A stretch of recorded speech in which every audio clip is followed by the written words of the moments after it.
l'étymologie religere est un peu douteuse. Néanmoins, même si l'étymologie n'est pas juste, c'est historiquement la fonction de la religion que de relier dans deux directions, une verticale et une horizontale, de relier les hommes au divin, bon, quelle que soit la forme que les dieux peuvent prendre, ou la figure des dieux, et puis de relier les hommes entre eux dans une relation, en effet, qui soit une relation de fraternité. Il y a une autre étymologie qui est assez intéressante, qui est non pas le fait de relier, mais le fait de relire. C'est-à-dire que l'idée, ce serait que la religion, c'est une relecture incessante d'un certain nombre de textes fondateurs, ce qui est intéressant parce que ça signifie que les textes n'ont pas une signification qui est déposée une fois pour toutes, mais que le texte sacré doit fonctionner en quelque sorte, j'aime beaucoup cette image, comme un miroir dans lequel chaque nouveau lecteur se regarde et voit la possibilité d'une nouvelle signification.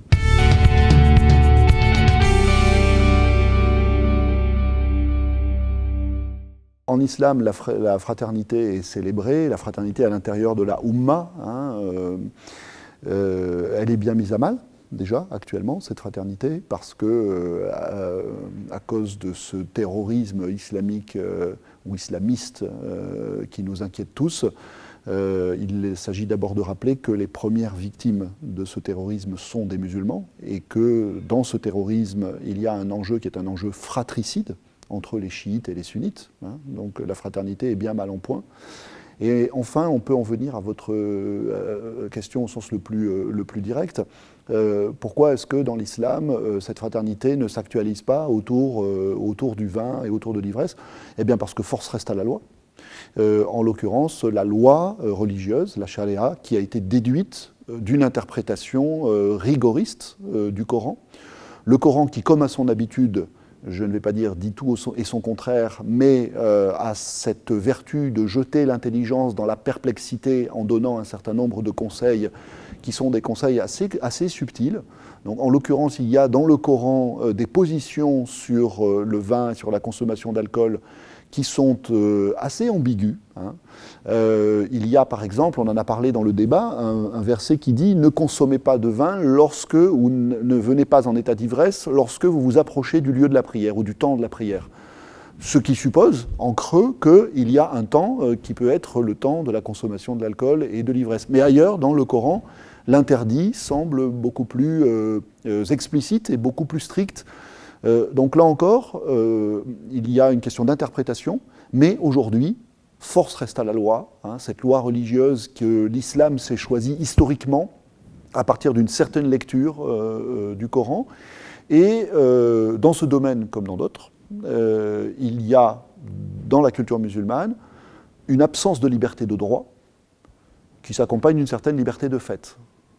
Alors plus ou moins importante selon les sociétés. En Arabie Saoudite, il faut quand même être assez discret pour pouvoir consommer de l'alcool. Mais il y a des lieux dans lesquels, évidemment, des lieux privés dans lesquels la consommation d'alcool est possible.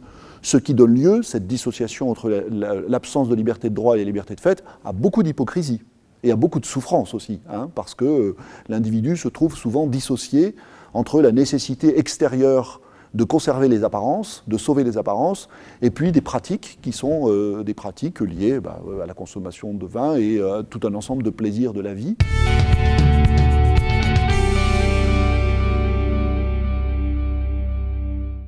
Dans la consommation de vin, comme dans tout ce qui peut conduire l'homme sur le chemin d'un certain excès, il est beaucoup plus intéressant, non pas de fixer un interdit ou une limite qui soit une limite stricte, mais d'inviter l'individu à un discernement, à une prise de responsabilité, à une connaissance de soi, dans laquelle il apprendra à savoir jusqu'où il peut aller et jusqu'où il ne peut pas aller.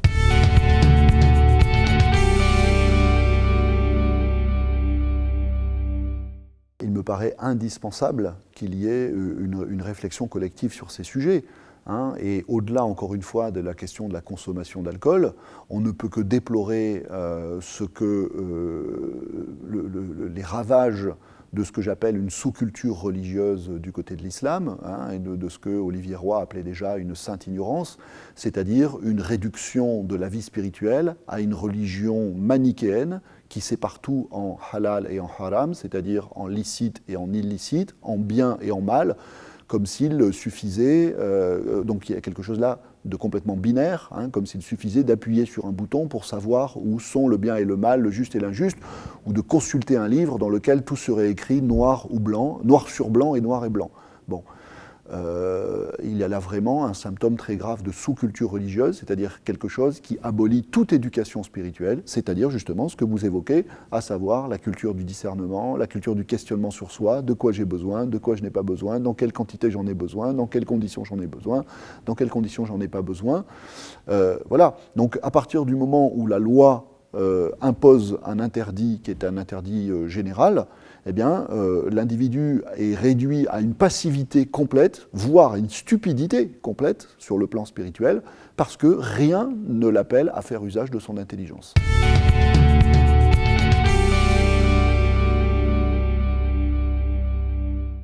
Que disent les textes ou que disent les autorités religieuses? C'est-à-dire que là, il y a ce mouvement caractéristique de la part de l'individu de se déresponsabiliser sur la tradition, sur la coutume, sur ce que disent les imams, sur ce que disent les prédicateurs sur Internet.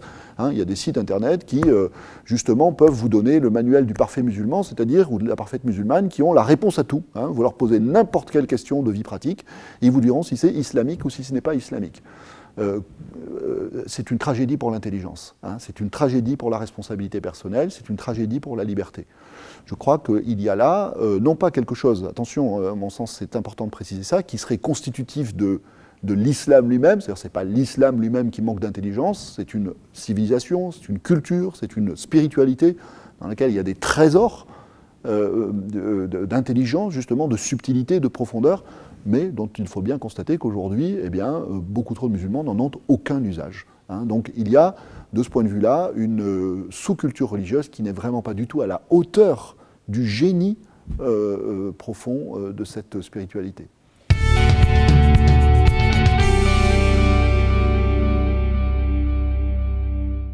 On peut d'avance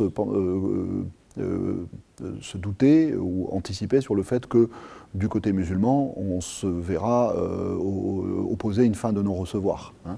En revanche, ce qui me paraît tout à fait fécond dans ce que vous évoquez, c'est l'idée de se retrouver autour de cette valeur partagée de la fraternité. Hein, et du partage fraternel. On peut manger ensemble. Moi, je trouve, par exemple, aujourd'hui, pas complètement tragique toutes les logiques de séparation. Hein, on va vivre séparés à la cantine parce que les uns et les autres ne mangent pas la même chose. On va mourir séparés parce que chacun va exiger dans un cimetière un tel un carré musulman, un tel un carré juif, un tel un carré ceci ou un tel un carré cela. Donc déjà qu'on n'est pas capable de vivre ensemble, si en plus il faut passer l'éternité séparée, alors là, on est complètement dans des logiques qui sont des logiques séparatistes, identitaires, etc. Donc c'est pour ça que j'ai écrit l'année dernière ce plaidoyer pour la fraternité, en montrant qu'il y a là quelque chose qui n'est pas une invention ou un monopole de l'Occident. On a une notion, que certains appellent d'ailleurs la règle d'or humaniste, qui se retrouve en réalité dans les fonds traditionnels de toutes les grandes cultures de l'humanité, sous une forme ou sous une autre, et dont l'énoncé est simple, c'est ne fais pas à autrui le mal que tu ne voudrais pas qu'il te fasse, et fais-lui le bien que tu voudrais qu'il te fasse.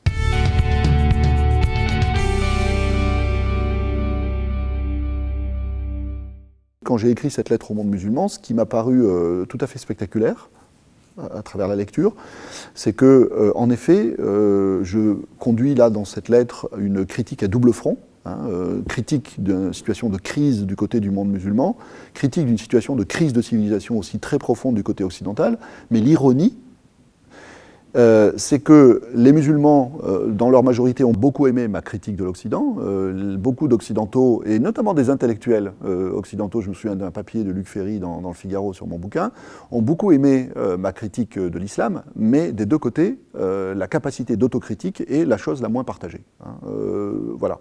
Et là, il y a quelque chose de symptomatique aussi d'un échec, en tout cas d'une difficulté de la fraternité, parce que ce sont deux civilisations qui, à toutes les échelles, soit à l'échelle macro-géopolitique, ont tendance à s'accuser mutuellement de tous les maux. Hein. Les uns sont accusés d'archaïsme, les autres sont accusés d'être toujours des colonialistes invétérés. À l'échelle de la société française, chacun joue à la victime. Hein. Être victime de l'autre, c'est le grand sport à la mode. Donc les musulmans sont victimes de l'islamophobie française. Les Français considèrent, enfin pas tous évidemment, hein, un certain nombre de Français se laissent séduire par le discours, notamment du Front National, selon lequel l'islam serait le responsable de tout un ensemble de nos maux. Mais quant à la capacité de s'interroger sur soi, alors là, hélas, elle est trop absente dans nos sociétés.